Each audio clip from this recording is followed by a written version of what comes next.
Merhaba arkadaşlar, kanalıma, mutfağıma hoş geldiniz. Bugün sizlerle beraber tam kıvamında çok lezzetli bir orman kebabı yapacağız.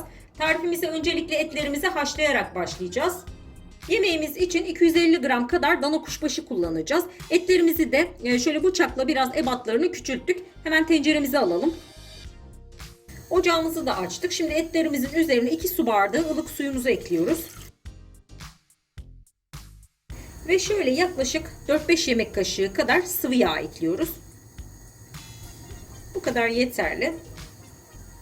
Arkadaşlar sıvı yağ eklememizin sebebi de etlerimiz öncelikle su ile haşlanacak. Suyun tamamını çektikten sonra eklemiş olduğumuz sıvı yağ ile güzelce bir kavrulacak. Şöyle etimizi bir karıştıralım. Ocağımızın altını yükseğe alalım ve suyumuzun kaynamasını bekleyelim. Evet, suyumuz kaynamaya başladı. Şimdi tenceremizin kapağını kapayalım. Ocağımızın altında biraz kısalım ve etlerimizi yavaş yavaş suyunu çekinceye kadar pişmeye bırakalım. Evet, etimiz yaklaşık 1 saat 10 dakika gibi bir sürede suyunun tamamını çekti ve çok güzel bir şekilde pişti. Şu an eklemiş olduğumuz sıvı yağ ile kavrulma aşamasında. Şimdi içerisine 1 yemek kaşığı da tereyağı ekliyoruz.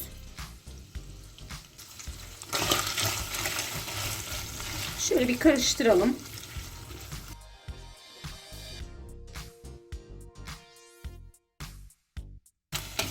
Tereyağımız da tamamen eridikten sonra 1 adet yemeklik doğranmış kuru soğanımızı ekliyoruz. Soğanımızı etimizle beraber bir miktar kavuruyoruz.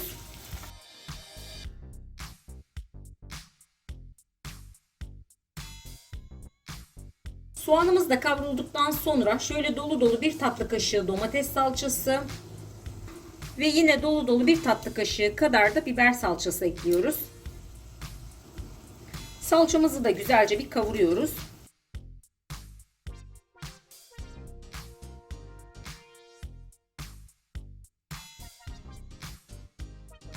Ardından 1 çorba kasesi kadar bezelye ve 1 adet de küp doğranmış havucumuzu ekliyoruz. Sebzelerimizi şöyle bir karıştıralım.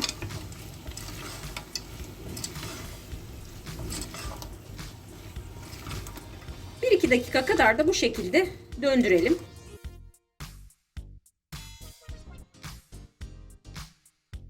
Şimdi yemeğimize biraz sıcak su ekleyelim.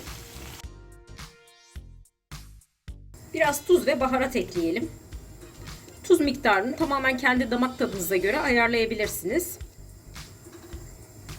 Yarım çay kaşığı kadar karabiber ve 1 çay kaşığı da pul biber ekliyoruz. Baharat miktarını da yine kendi damak tadınıza göre ayarlayabilirsiniz. Yemeğimizi şöyle bir karıştıralım ve kaynamaya bırakalım. Evet, yemeğimiz kaynara düştü. Arkadaşlar yemeğimizde en geç pişen sebze bezelye ve havuç olduğu için öncelikle onları pişireceğiz. Şimdi ocağımızın altını biraz kısacağız ve kısık ateşte yemeğimizi bir 15 dakika pişireceğiz. Ardından patateslerimizi ekleyeceğiz.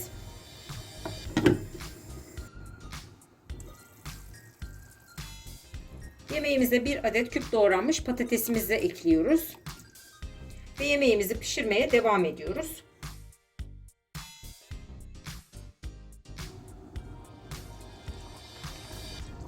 Patateslerimizi de ekledikten sonra yemeğimizi tam 35 dakika pişirdik. Şimdi ocağımızın altını kapayalım. Yemeğimizi bir 10-15 dakika kadar dinlendirelim. Ardından servis edelim. Evet, etli bezelye yemeğimiz servise hazır. Tam kıvamında muhteşem bir lezzet oluyor. Mutlaka denemenizi tavsiye ederim. Ayrıca videomuzu beğendiyseniz destek vermek için lütfen YouTube kanalımıza abone olmayı unutmayın. Tariflerimizi mutlaka deneyin. Deneyecek olanlara da şimdiden afiyet olsun.